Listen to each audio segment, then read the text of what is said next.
Rockstar has added over 101 weapons. Some of the weapons are very good and some of them, well, let's just say they are completely useless.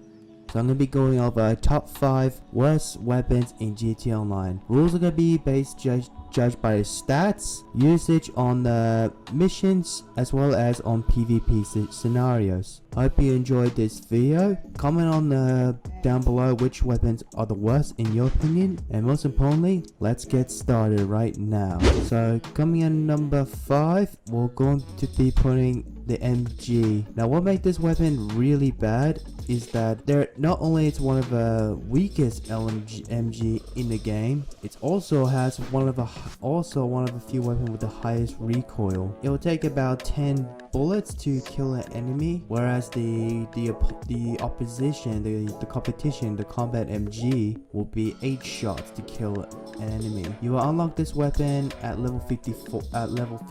So this is whereas the combat MG you get it at level 80. This weapon has so much high recoil that it makes it really difficult. Even on first person, it still have a very high recoil, costing $3,000. But honestly, I will actually ignore this weapon. Sure, it looks cool to have an MG, but in reality, this MG is just really bad. So that's MG number 5. Number 4 is going to be the recent weapon, the battle rifle. Now this weapon honestly is one of the most not only the most disappointing weapon, it's also the most expensive weapon. Now when I first saw the battle rifle on the DLC, I was expecting to be a battle rifle, which battle rifles are technically assault rifle, much more stronger with higher damage as well as high recoil. However, this is the opposition. This is like an ordinary rifle with less ammo. When you first buy it, it will come with default would be 20 bullets, and then extended mag will add 10 bullets, which is already dog shit. And not only this is a worse weapon, it's also very expensive. I don't know why Rockstar just has to add more expensive rifles, consider that the best weapons are actually cheaper, surprisingly cheaper. Even the Mark II versions are cheaper than this weapon, so I wouldn't recommend having this weapon. So that will be going on number 4. Number 3, the precision sniper rifle. Now before the precision sniper rifle was added, the original sniper rifle was actually considered the worst sniper rifle in the game. However, somehow Rockstar decided to make the sniper even worse than the old sniper. How?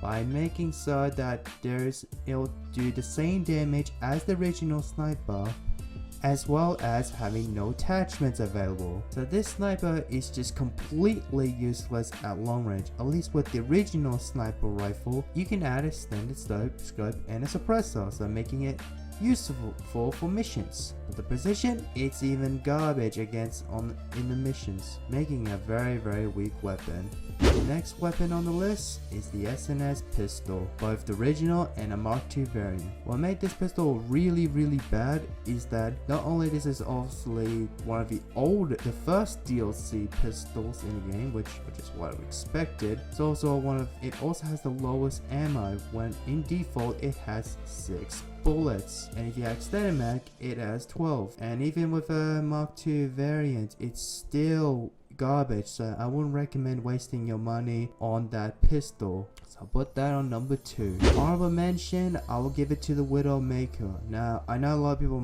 new players, might be a little bit surprised with this one. There is actually a reason why I put on honorable mention. The reason being is that for PvP scenario, when you have the lasers, if you try to take any helicopter or plane out of the sky, you're pretty much giving yourself a signal for the aircraft to know where your location are. Like, there are so many scenarios where every time I'll go in a jet or aircraft or even on foot, if someone was off the radar and decide to use the Widowmaker, they will literally put their out of their position, which it gives you a signal of over here. Yes, the only reason I put it on mention because at least it does do amount of good damage. It also has way more faster fire rate than the minigun. However, it has lower damage than the minigun, so. And with the laser sight, that will be putting on the honorable mention side. Next honorable mention I will be putting is the tear gas. Now I wasn't really gonna plan on putting lethal weapons. However, I decided to put one because the only one I could think of is the tear gas. This weapon, or should I say lethal, is the only weapon that I couldn't even get a kill with, which is really bad. And I don't really see any useful with this weapon other than just to exist. And even previous GTA games, when their tear gas was in the game, it was actually still really bad. So I really hope they buffed it in the GTA 6, make it a bit more powerful and actually a little bit more useful. So I'll put the tear gas in honorable mention. And number one, out of all the worst weapons in the game, I would definitely put the double barrel shotgun. Now this weapon, honestly, this is the most pathetic weapon I ever seen. Now what makes this weapon really bad is that the damage is not only very bad, but also it also makes it really difficult to use. Like for players, it will take you roughly maybe about 4 shots.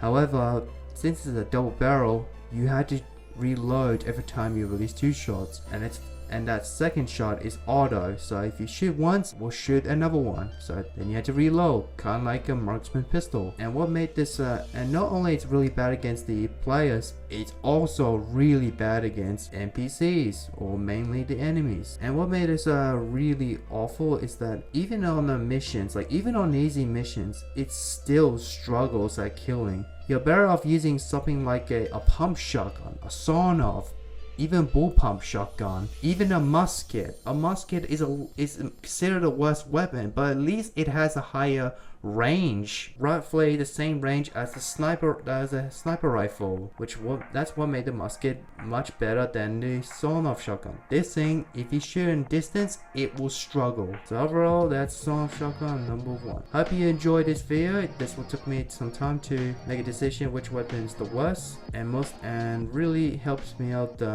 work out which weapons are better. And most importantly, do not buy this weapon, and most importantly, have a great day.